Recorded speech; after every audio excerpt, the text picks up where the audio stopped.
Welcome!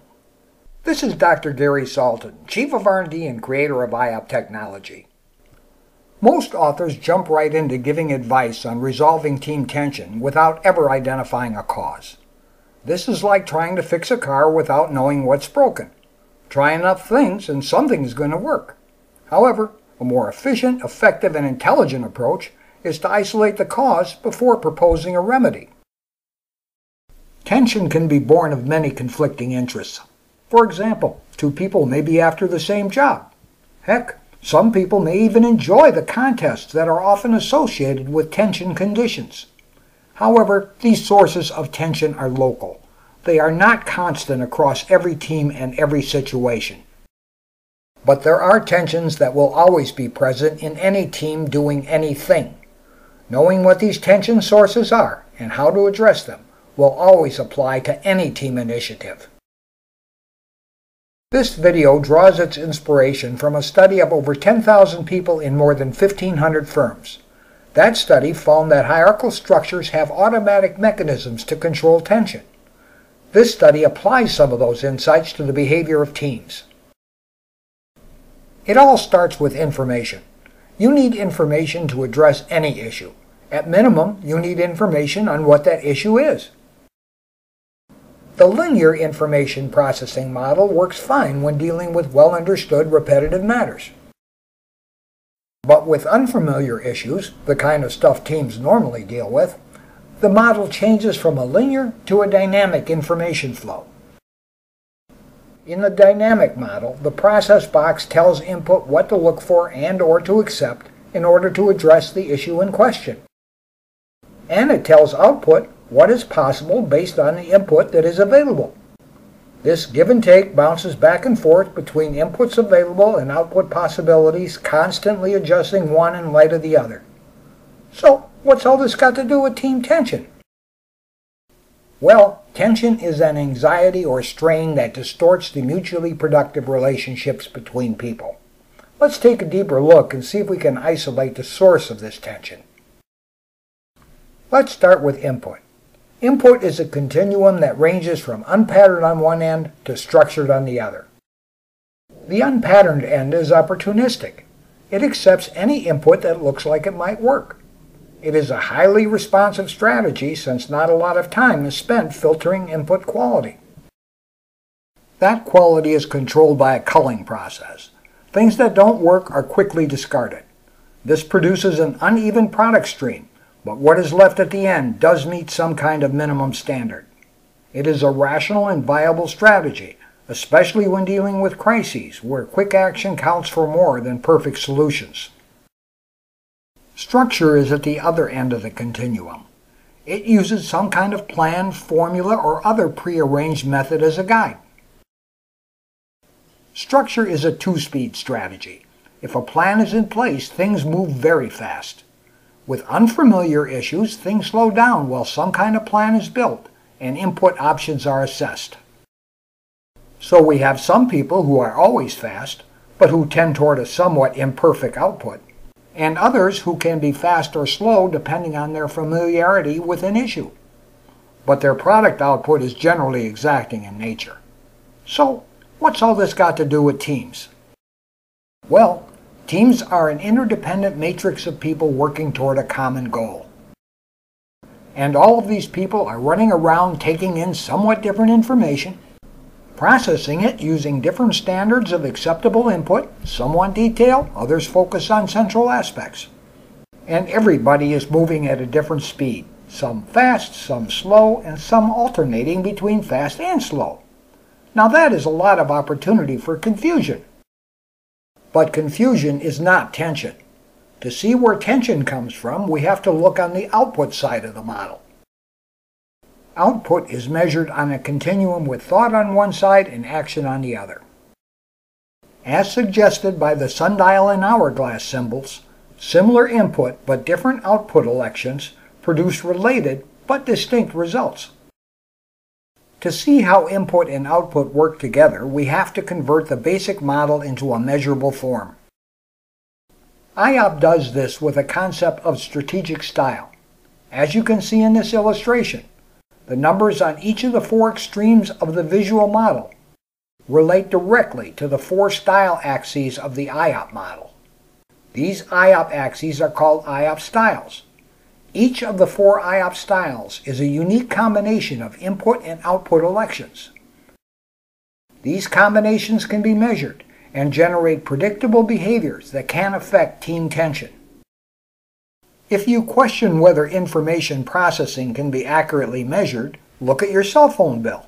If you still have doubts, look at the targeted ads on your Google searches. Both the bill and the ads are the result of someone measuring information. IOP displays its measurement of information using an IOP profile. The further the profile extends on an axis, the more likely it is that the person will exhibit that behavior. One of the IOP styles, the Hypothetical Analyzer, relies on structured thought. They are thinkers. They produce things like studies, assessments, and evaluation. Their output standard is complete understanding of an issue. It is a rational strategy. But exhaustive thinking takes time, and it is a silent process. From the outside, it can look like nothing is being done. If some kind of glitch develops, it is easy to judge this behavior as a lack of concern, indifference, a warped set of priorities, or similar negative attributions. Rational behavior has now been transformed into a moral judgment, good and bad, right and wrong. The logical processor, another IOP style, uses structured action as their navigation tool. They are doers whose output standard is the efficiency and effectiveness of the complex systems that they maintain.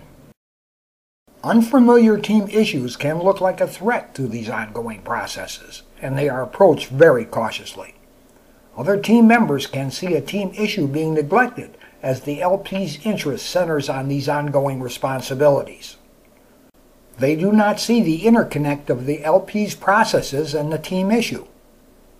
They see the delays in addressing team issues as rigidity, inflexibility, or stubbornness. Once again, rational behavior focused on the well-being of the group is transformed into a moral judgment, good and bad, right and wrong. The Reactive Stimulator, or RS style, uses unpatterned action as their compass. Their focus is resolving issues currently on hand as expeditiously as possible. Their output standard is adequate resolution, delivered quickly. It is a rational strategy, well suited to handling situations where speed counts for more than accuracy. But with any misstep, words like irresponsible, sloppy, imprudent, and impulsive come readily to mind. Still again, moral declarations are imposed upon an objectively rational strategy.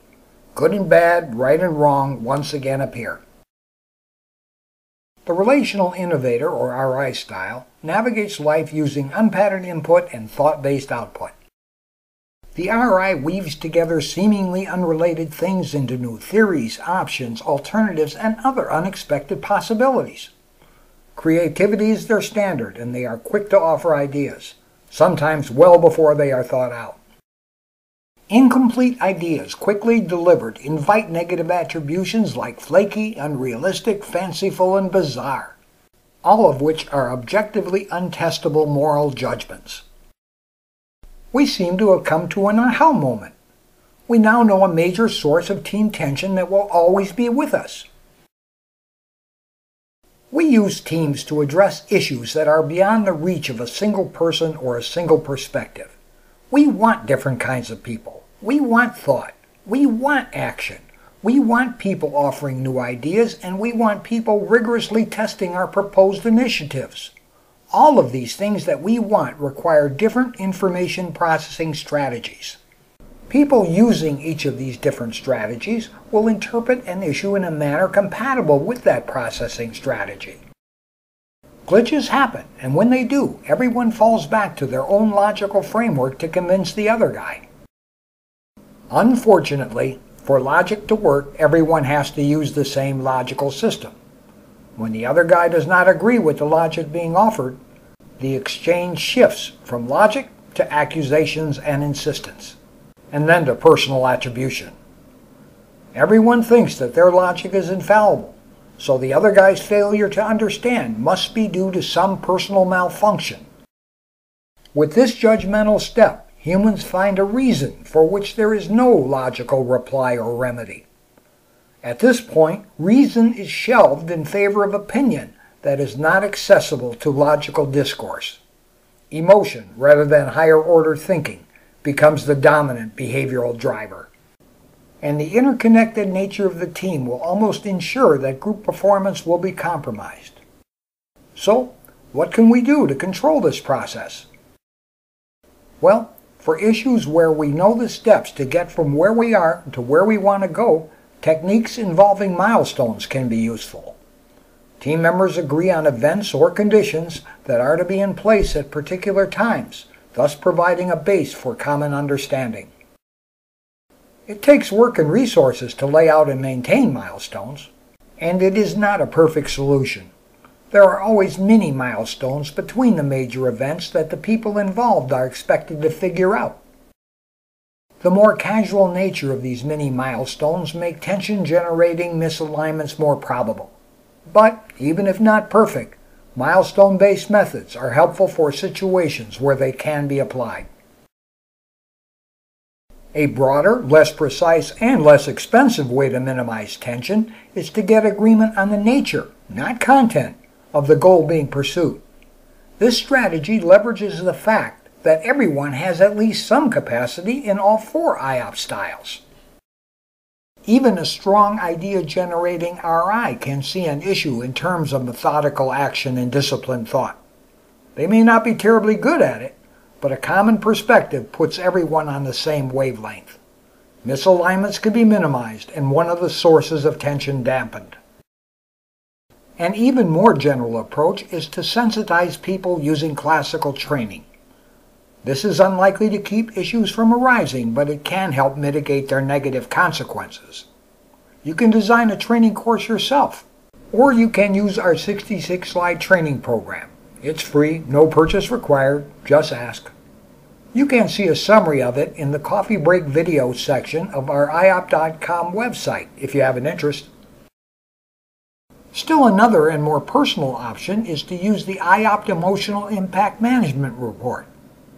The report is social in character and focuses on the impact that a person causes, not what they experience. It is individually specific and saves a lot of time at a very low cost. These general approaches can help, but specific teams composed of particular people benefit most from targeted methods. An IOP centroid distribution can help identify the particular issues a specific team is likely to encounter. Each person's preferences are denoted by a yellow dot. The further one dot is away from another, the more probable is the likelihood of interpersonal tension. And there are three basic ways to control these team-based tension sources. Roles are assignments of specific responsibility without specifying how they are to be fulfilled. They are most useful for people who tend not to follow rules. A person performing a defined role is shielded from accusations or negative attributions. They're just doing their duty. Rules are another option, if you can stand the rigidity they impose, and if you have people who will actually follow them. Again, rules take out discretion, and with it the opportunity for accusations or harmful attributions based on the behavior that they generate. Finally, processes can help control tension exposure. Processes are agreed upon sequences of activities designed for a particular function. For example, a group might have a lot of RIs who will generate many ideas, and reactive stimulators who are willing to act on them quickly. Scheduling frequent meetings reduces the probability of any impulsive ideas getting out of control. The meeting schedule becomes the process that limits the tension arising from unexpected behavior. You can tailor any of these tools yourself, or you can run an IOP team analysis that will give you the roles, rules, and processes suitable for a particular mix of people in a particular team. This low-cost report can be more cost-effective than spending the hours or even days needed to design your own tools. While tension cannot be completely prevented, it can be controlled. You simply have to choose the right tool for the nature of the work being done and the people doing it. These tools will not solve every source of team dysfunction, but they will address the tension-generating causes that will always be there for any team. Applying the understanding and the tools covered in this video will always make a positive contribution to the creation of high-performance teams. Thank you for viewing this video. If you would like to learn more about IOP technology, please visit our websites at iop.com or oeinstitute.org. Both sites have much more information on IOP and the areas where it has or can be applied. Thank you again for your interest in IOP technology.